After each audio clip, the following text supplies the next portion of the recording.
자, 여러분들 이 지도를 한번 봐봐요. 자, 그러면은 이제 그리스가 그렇게 이제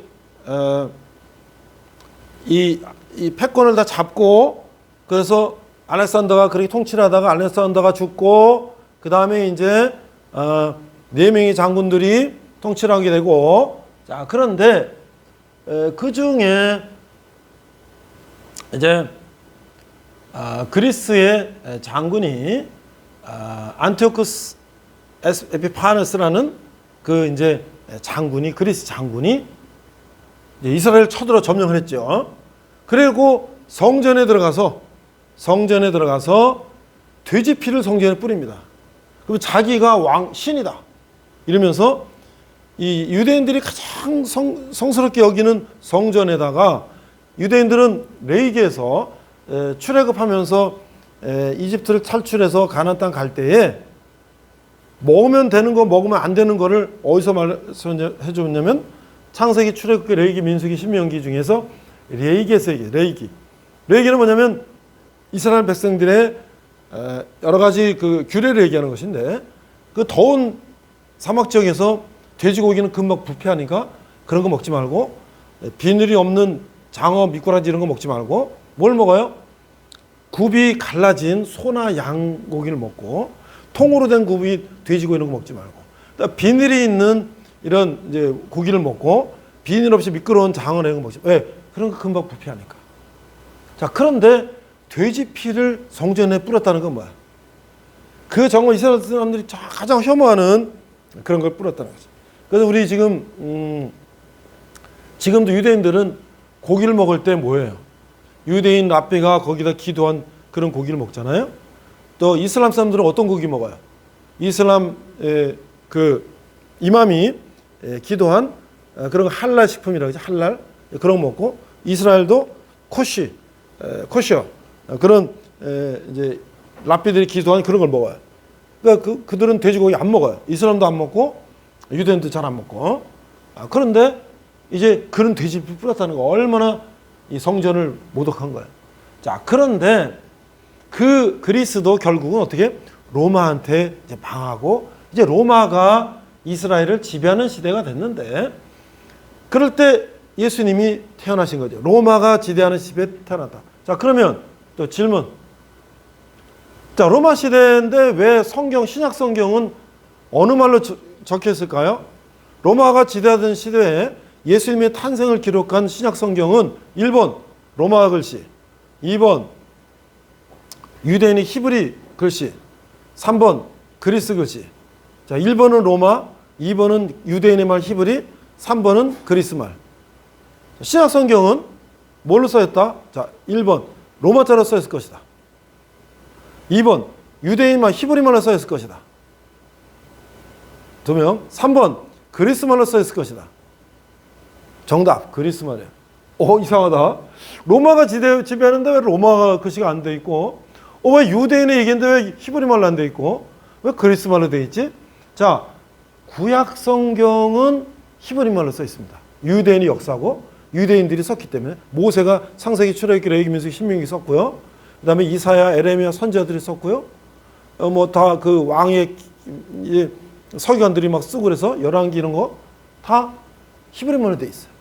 자, 그러면 이제 신약 시대 예수님이 태어났을 때는 이 로마가 지배하고 있었는데, 예수님의 제자들이 누구예요? 세리마테, 베드로, 뭐 요한 이런 사람들은 로마가 지배했지만 그리스가 그 나라를 지배하면서 그리스만이 다 공용어로 됐어요. 그래서 이 중동 지방 이 그리스가 지배하던 지역은 다 그리스말이 통용이 됐는데, 그리스말이 배우기 쉽고 또 이 어느 지역을 막론하고 다 통용됐기 때문에 그리스말이 공용어가 돼. 우리 지금 말하는 영어가 공용어가 된 것처럼, 지금 특히 인터넷 시대 되니까 더더욱이나 영어가 공용어가 됐어요. 왜? 인터넷으로 그냥 전 세계 사람들이 들어가서 제일 쉽게 하려면 영어가 가장 편하죠. 우리 때는 뭐 스페인어, 독일어, 불어, 여러분 때는 어때요? 뭐 일어, 뭐 중국어, 뭐 이런 거 했잖아요. 근데 지금 모든 게 다 자동 번역되고 다 하니까 언제 독일하고 그래요. 그냥 영어 하면 다 끝나는 건데. 그래서 그리스어가 완전히 통일됐다. 그 로마가 지배했음에도 불구하고 로마 라틴은 어려워요. 그래서 신부님들이나 지도층이나 라틴을 쓰고 일반 서민들은 우리 한글 쓰듯이 양반들은 한문 쓰고 그 그리스어가 통일됐기 때문에 그리스어로 써 있다. 그거 우리가 또 기억하시고요. 그래서 그러면 구약은 히브리말로 써 있고 신약은 그리스어말로 써 있는데 이제 예수님이 이제 십자가 돌아가시고 부활하시고 하늘나라 가시고 제자들이 복음을 막 전하고 바울이 막 로마로 복음 전하고 막 복음이 퍼져지고 그럴 때 아니 그 그리스 말밖에 모르는 사람은 신약밖에 모르잖아. 근데 구약은 히브리 말로 돼 있잖아요. 못 읽어. 그래서 이집트의 알렉산드리아라는 게 굉장히 학문의 도시였어요. 그 당시. 그래서 70명의 학자들을 뽑아가지고 그 히브리 말로 된 그리스어를 이제 히브리 말로의 구약을 그리스 말로 번역을 했어요.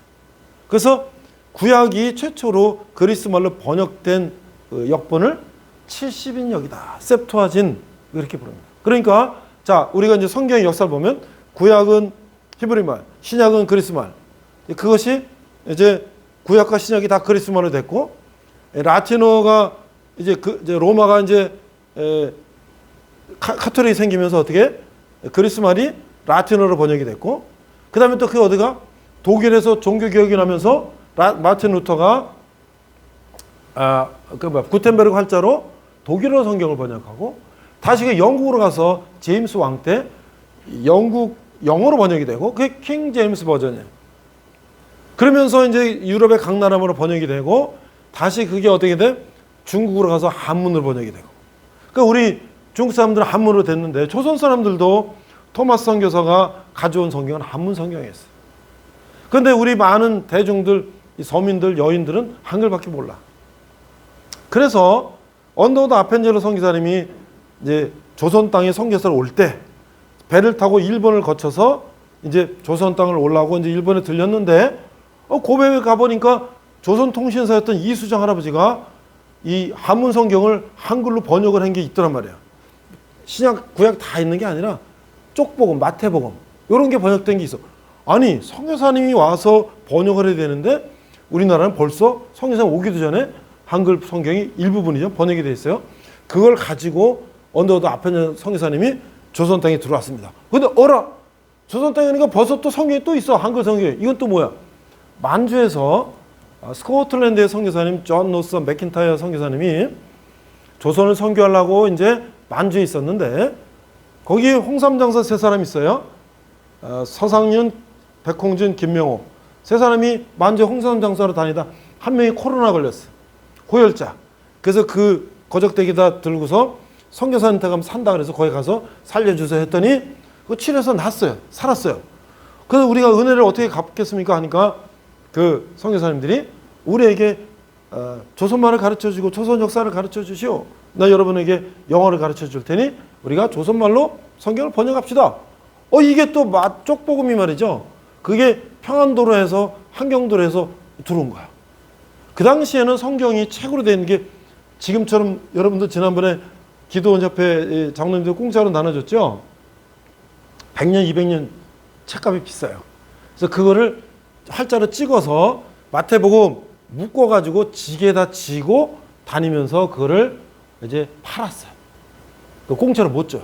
그래서 그런 권서인 책을 이렇게 권하는 사람들 이런 해서 우리나라 그렇게 성경이 들어왔는데 지금 내가 이거 얘기하다가 그리스 얘기하다가 성경 번역까지 얘기 왔는데 자 그러면 이제 정리합시다. 자 그러면 이제 로마가 지배를 하게 되는데 여기서 이제 어떤 사람이 나오냐면 유다 마카비우스, 요나단, 시몬 이런 사람들이 이제 우리말로 하면 상해 임시정부 이 독립운동을 하는 거예요.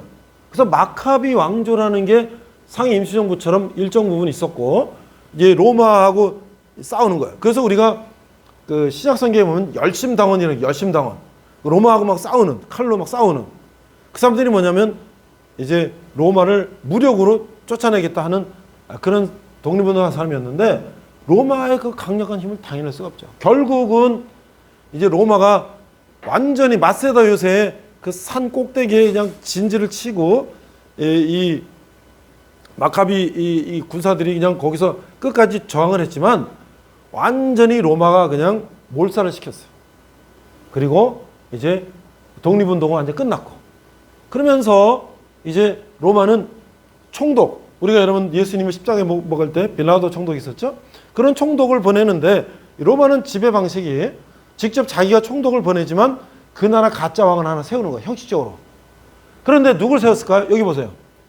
자, 여기 보세요. 헤롯 왕이라고 하는 가짜 왕을 세웠어요. 헤롯. 알죠? 예수님 태어날 때 헤롯 왕이 있어갖고 이제 우리가 영상을 통해 보겠습니다만 하늘에 별이 내려오고 그런데 야, 저 별이 뭐냐? 그 별은 예수님이 마리아를 통해서 이 땅에 오신다. 하나님이 오신다는 뜻인데 이제 헤롯이 저게 하늘에서 별이 오는 게 뭐냐? 그러니까 이 땅에 왕이 온다. 그래서 그 왕이 나지 했더니 그게 아니고 이제 구세주가 오신다. 그러면 이제 헤롯이 그래서 어떻게 됐어요? 나중에 그 동방박사 세 사람이 와가지고 황금과 유향과 몰약을 가져와서 헤롯 왕에 가서 여기 구세주가 나셨으니 우리가 선물을 갖고 왔습니다. 이거 뭐야? 그런 말이죠. 말이요. 구세주가 어디 있는지 가서 보고 나한테 알려주시오. 자, 헤롯 왕은요 굉장히 위기를 느낀 거지. 자기가 가짜 왕으로 이제 허사비 왕으로 여기를 지배하고 있었는데 다윗의 후손 진짜 이 다윗의 후손이 진짜 그 하나님의 이 임명한 그 다윗 왕의 후손이 오면은 자기는 가짜 왕이니까 자기는 쫓겨나는 거잖아요. 그래서 그 1살 미만 어린을 다 죽여라. 그래서 이제 그렇게 헤롯이 그렇게 했는데 그럼 헤롯은 누구냐? 족보를 보니까 헤롯은 어디요? 에돔의 후손이다. 에돔은 누구지? 에돔은 야곱의 아들 두 아들이 있었죠. 에서와 야곱이 있었죠. 에서 형은 뭐야? 사냥을 좋아하고 가난 여인과 결혼하고 나갔죠. 야곱은 뭐야? 아기 아프면 죽도 써서 아기를 이렇게 병간하고 종족을 사랑했던 사람입니다. 결국은 누가 아브라함이 이삭을 낳고 이삭이 에서와 야곱을 낳는데 족보가 어디로 갔어요? 야곱으로 갔지. 그 에서는 가나안 여인과 가서 이방인이 돼버렸는데 그 에서의 별명을 에돔이라고 그랬어요. 에돔. 그래서 이 에서 야곱의 형 에서가 이방 족속이 된 에돔의 후손이었고요.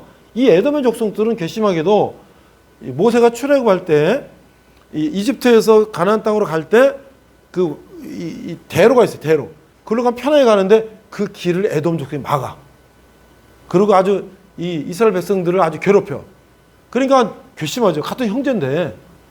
그런데 그 후손인 헤롯을 갖다가 세워놨으니까 어때요? 로마는 뭐야?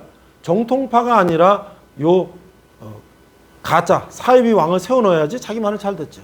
그래서 헤롯은 이스라엘 사람들 환심을 사기 위해서 그 성전이 솔로몬 왕 때 멋있게 아주 아름답게 크게 졌던 성전이 바벨론 쳐들어오고 다 쳐들어서 다 무너지고 포로에서 귀환했던 수룹바벨이 그냥 조그맣게 다시 복원했던 그 성전을 돈을 들이고 막 해갖고 엄청나게 크게 다시 이렇게 성전을 복원시킨 게 누구냐면 헤롯이야. 그래서 그 당시 그 성전을 헤롯 성전이다라고 얘기했는데 이스라엘 사람들은 거기 갈까 안 갈까? 안 가지. 저 가짜가 우리를 화심사하게 만든 저 헤롯은 안 가고 어디요? 솔로몬 행각이라고 바깥에 뺑 둘러있는 행각. 솔로몬이 졌던 것은 행각밖에 안 남았어요. 거기 가는 거예요. 이스라엘 사람들은. 자, 결론. 자, 그러면 헤롯 왕 때 예수님이 태어나셨고 그 다음에 여기 보면요. 헤롯 안티파스, 헤롯 아그리파 1세, 2세 이게 다 헤롯의 아들, 형제들 그 다음에 손자 이렇게 대를 이어서 이제 왕족이 되는 것인데 여기 헤롯 아그리파 같은 경우는 뭐냐면 사도행전에서 사도 바울이 이제 이 헤롯 아그리파 왕 앞에서 예수님이 누구신지 막 그걸 이제 설교하는 장면 나올 때 나오는 왕이 헤롯 아그리파 이렇게 되는 거예요. 자, 그래서 이렇게 오다가 AD 70년경에 마카베 왕조가 이제 독립운동하다가 다 망하고 이제 로마가 이제 이스라엘이 자꾸 독립운동하니까 너희들 한 번만 더 우리한테 저항하면 너네들 완전 이렇게 된다 하면서 그 헤롯이 졌던 성전 그 싹을 다 무너뜨리고 불태워버리고 서쪽 벽 하나만 남겨놨어요. 아주 돌 위에 돌 하나 남지 않을 것이다 고 예수님이 예언한 것처럼 싹 다 허물어버리고 웨스트월 서쪽 벽 하나 남겨놨어요. 너네들 앞으로 한 번만 더 그렇게 저항하면 여기 서쪽 벽이 남았지 이게 이 가루가 된 것처럼 다 무너질 것이다 하고 이제 이스라엘 백성들을 다 죽이고 하니까 이스라엘 백성이 다 도망가는 거예요. 다 흩어져. 그때부터 2000년 동안 이스라엘 백성들은 디아스포라 전 세계로 흩어져. 유럽으로 흩어지고 어디로 흩어지고 다 흩어지고 그 흩어진 사람들이 2차 세계대전 때 히틀러가 유럽에 있던 600만 명을 다 유대인을 잡아다가 폴란드 아우슈비츠에서 가스로 죽이고 그렇죠? 그런 2000년 동안 전 세계를 흩어다니면서 그런 고통을 받고 살았는데 언제 다시 이스라엘 사람들이 모이게 됐어요? 2차 세계대전이 끝나고 영국, 미국, 유럽 나라들이 거기 유대인들이 많이 있잖아요. 그 경제계, 뭐 정치계 이런 거를 잡고 있는 유대인들이 많잖아요. 그래서 이제 영국이 이 이슬람 나라 그때 뭐 터키라든지 뭐 사우디라든지 여러 나라들 이런 나라들하고 협상해가지고 이스라엘 땅 여기 원래 여기는 유대인들이 살았던 땅이니까 여기다가 유대인 정착존을 만든다. 그래서 너네들은 저 팔레스타인 지역, 가자 지역 이런 쪽으로 좀 하고 요 조그만 땅은 좀 주자. 그리고 협정을 맺었어요. 그래서 전 세계에 있던 이스라엘 사람들이 다 몰려오게 된 거지. 그 땅은 지금 강원도 땅만한 땅인데 이스라엘 땅은 그런데 이게 이제 이스라엘 사람들이 자꾸 들어오니까 중동의 이슬람 나라들이 야 이거 뭐야? 자꾸 이거 들어오면 또 우리하고 또 이게 우리 덤빌 거 아니야? 그래서 1960년대 중동 나라들이 연합을 해갖고 중동전이 벌어진 거예요. 이스라엘이 더 크기 전에 빨리 씨를 말려버리자. 그런데 미국이나 여러 영국의 지원을 받은 이스라엘이 어떻게 해요? 인구 몇백만밖에 되지 않는데 그 수억, 수십억의 주위를 둘러싼 그 중동을 싸워서 이긴 거예요. 몇 번을 싸울 때마다 이겨. 그러면서 유대인들이 자기 땅을 점점 넓혀나가. 그래서 지금 여러분들 이스라엘하고 하마스 전쟁은 뭐예요?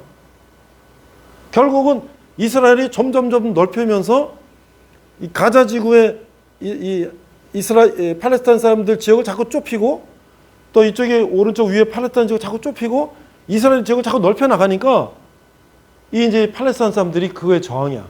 특히 팔레스타인 사람들 중에 하마스라는 무장 정파, 무력으로 이스라엘과 싸우려가는 하마스가 이제 때를 기다리다가 그 남부 정착촌에서 무슨 캠프하고 무슨 축제한다 그럴 때 그냥 미사일을 막 수천 발을 그냥 한꺼번에 쏘면서 거기를 그 담장으로 다 막혀 있어요.